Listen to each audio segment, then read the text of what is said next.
Everybody. So the title of my paper is Eyes Reopened, Enlightenment Through Music and Eyes Wide Shut. I'm going to be talking a little bit about some of the uses of classical music in the film. The employment of pre-existing classical music as soundtrack to a film was not something new for Stanley Kubrick, his most famous usage perhaps being that of Richard Strauss' Also sprach Zarathustra in 2001: A Space Odyssey.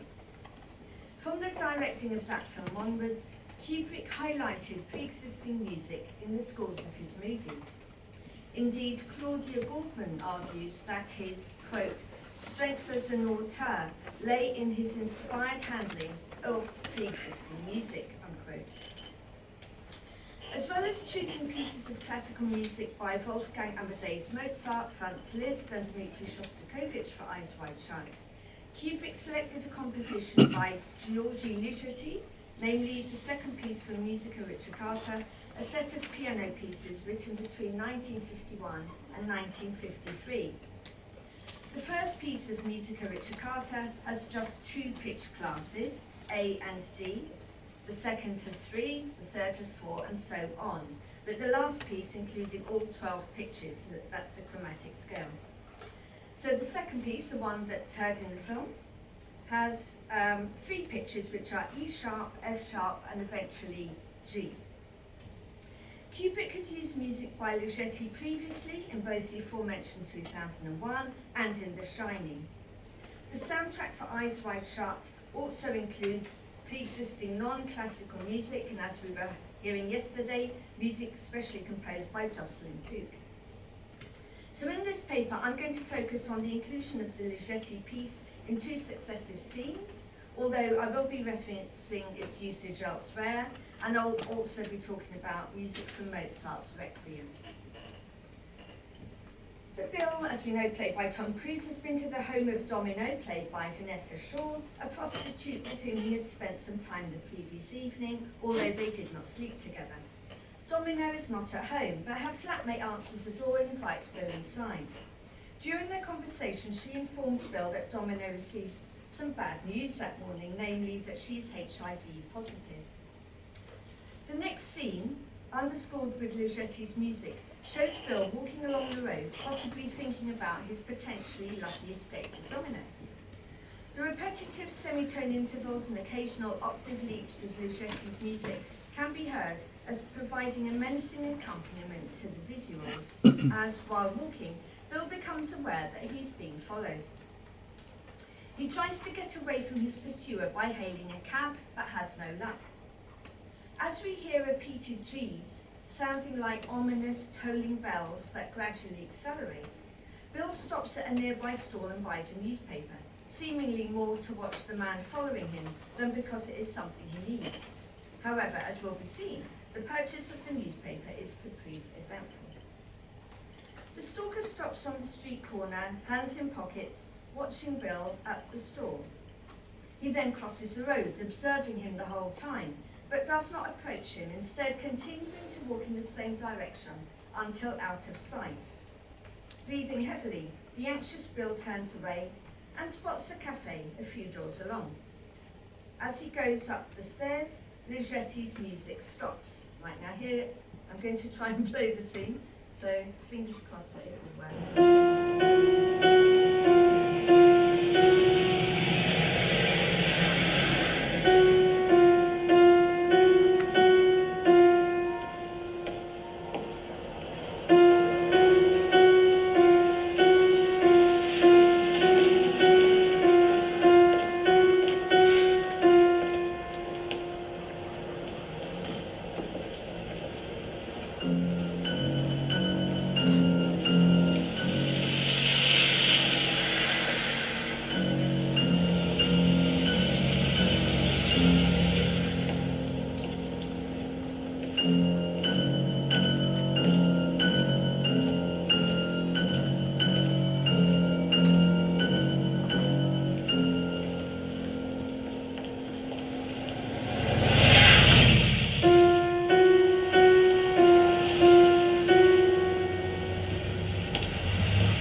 Stop doting.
For Mozart's Requiem is sandwiched between sections of the Ligeti composition, such that its choral harmonies provide a marked contrast to the sparse and stark texture of the 20th century solo piano work. While Ligeti's music can be heard as highlighting Bill's isolation and fear as he walks along the New York streets, the polyphonic singing of the Rex Tremende blends with the many voices of the customers in the busy cafe that Bill enters. Yet, the Requiem is an unusual piece to be playing in such a venue, even more so in the run-up to Christmas. Although Mozart's music is often used as background music in films in this type of scene, it seems incongruous to be listening to a section of the Requiem. Initially, it appears that Kubrick may be using the music to reference the news Bill has just heard about Domino, or that it is an ironic allusion to the "lucky to be alive" headline on the front page of Bill's newspaper. As Goldman notes, quote, many of Kubrick's placements of pre-existing music produce irony, unquote. There's also the possibility that the music is suggesting that Bill's own life is in danger, especially as we have just seen him being followed by a shifty-looking individual. Claudia Goldman suggests that the Requiem seems to be, quote, preparing for Bill's imminent discovery in his newspaper that Mandy has died of a heroin overdose, unquote. At this point, however, Bill knows only that Mandy has taken an overdose. He does not discover that she's dead until he goes to the hospital to see her. It can be argued, therefore, that the Requiem is being used here in a predictive fashion to alert the filmic audience to the fact that Mandy has not survived, such that we actually become aware of this information ahead of Bill. Melanie Lowe similarly notes that the Requiem is an, quote, unusual choice for coffee shop, Christmas time background music, unquote. And she argues that the music is used in order to inform the audience that, quote, this film should be ending soon, unquote. She suggests that in Amadeus, the use of the Requiem informs viewers not only that Mozart's life is coming to an end, but also that the end of the film is approaching. And that through the work's, quote, subsequent uses in the penultimate and ultimate scenes of several other films, the piece acquires an extra musical cinematic meaning, the beginning of the end, unquote. Lowe states that Eyes Wide Shut is such an example of such a film. Her hypothesis about uses of Mozart's Requiem in films seems somewhat extreme, however. The Big Lebowski, for example, features usage of the Lacrimosa that occurs about 22 minutes into the film rather than towards its end, whilst in Primal Fear, the Lacrimosa is similarly heard not long after the start of the film, although the piece is also used again during the end credits. The fact that the Requiem stops abruptly mid-scene here, interrupted and being superseded by the Ligeti piece, is arguably more interesting. The latter is initially heard towards the end of the orgy scene, when Bill is led into a room to be interrogated and asked to remove his mask.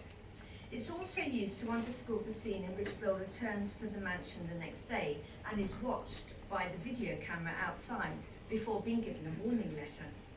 Apart from the two uses I'm discussing here, the only other usage is when Bill sees the mask from his costume on the pillow next to Alice. So there's a lot I think I can't go into for reasons of time, but to do with, I think, watching, being seen and not being seen, and the use of the Ligeti. Interestingly, Michel Chion suggests that the use of Ligeti's music in the cafe, so this scene, is a, quote, superfluous repetition, unquote. However, the use is noteworthy here in that it links the newspaper's inner headline to the original use of the music in the orgy scene, where Bill is an odd man out or other amongst the members of a secret and strange sect, and is apparently saved by Mandy. His isolation within a crowd in that location is repeated in the cafe scene. Despite the room being busy with customers chatting amiably and the choral singing in the background, the piano music interrupts and silences both the ambient sounds and the Mozart, indicating that Bill is so caught up in his own thoughts about what he's just read that he has become unaware of these sounds. Raising his eyes as the music changes from solitary notes to octaves, the sound and image reflect his realization that Mandy was a woman who saved him when he was unmasked at the orgy. Having just been followed himself, he's also presumably suspicious that the overdose was not self-inflicted. Consequently, it can be argued that while the diegetic use of Mozart is employed in a predictive fashion, the non-diegetic use of the Ligeti composition reflects Bill's subjectivity. So I'll just show that scene. I'm afraid the clip I got, it's got some Italian subtitles underneath. It's a bit random. So apologies. And also it stops just as the Ligeti comes in, so for reasons of time. But you can hear the Ligeti come in, so I think that's the main thing.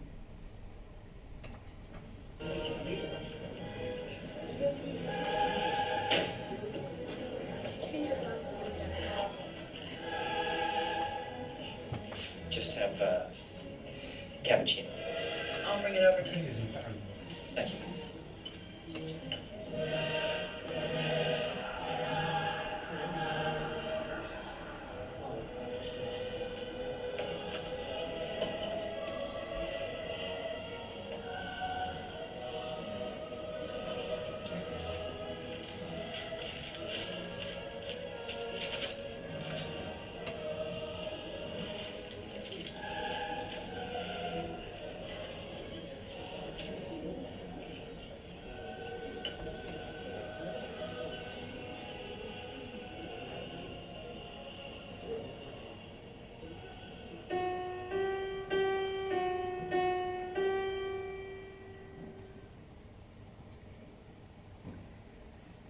The disparity between the solo instruments, highlighting Bill's isolation and self-absorption, and the polyphonic singing that blends with the chattering customers is one of a number of contrasts present here. So first, one piece is a work written for a group of people, the other is for a soloist. Second, the sacred work is juxtaposed with the secular one. Third, Mozart's work was written in the late 18th century in a Baroque style, whilst the Ligeti piece is a 20th century modernist work. Fourth, one usage is diegetic, whilst the other is non-diegetic. And finally, the Requiem has a text, but the Ligeti composition is instrumental. The text is arguably significant here, in that it is just after the sopranos, the most audible line in terms of register, sing the words, qui salvandos salvus grantis, that the Rex Tremendae is interrupted by the piano piece. These Latin words can be translated as, who freely saves those worthy. Bill at this point believes he was saved by Mandy, and the lyrics hark back to the orgy when Mandy said of Bill, I'm ready to redeem him. So to conclude, even though pieces of classical music are often used in film as underscore for social gatherings, such as at parties and in restaurants, the fact that the piece chosen here as diegetic background music in the cafes from the Requiem gives an extra layer of depth and significance within this short scene. Contrary to being a cliched and stereotypical usage, the incongruity between the cheery social milieu and the powerful Rex Tremende's connections with death provide a surprising juxtaposition. Because the choice of piece is unusual in this type of setting, the text of this part of the Requiem is brought more into focus. The fact that the piece is also positioned between the stylistically contrasting music of Ligeti helps to focus our minds on what we are seeing and hearing at this point in the storyline. As well as being used to predict what is going to be discovered shortly within the narrative, so that's the fact that Mandy has died, the music suggests that Bill's own life may be in danger, especially as it is used in parallel with the visual pointer of the newspaper headline. In addition, the piece also heralds realization, firstly through the suggestion, coupled with the newspaper headline, that Mandy is likely to be dead, and secondly, because Bill becomes aware that Mandy was the woman who came to his rescue at the orgy. These moments of illumination and enlightenment are heightened through the use of Ligeti's music, given that all 5 uses of sections of the second piece from Musica Riccicata are associated with the orgy. For example, Bill suspecting that he may be in danger when given the warning letter, and realizing he's being followed by a stranger, as we saw earlier, are accompanied by Ligeti's music. Eyes Wide Shut thus provides a good example of a film where the use of classical music is open to a wider number of interpretations than are initially evident. Okay, thank you very much.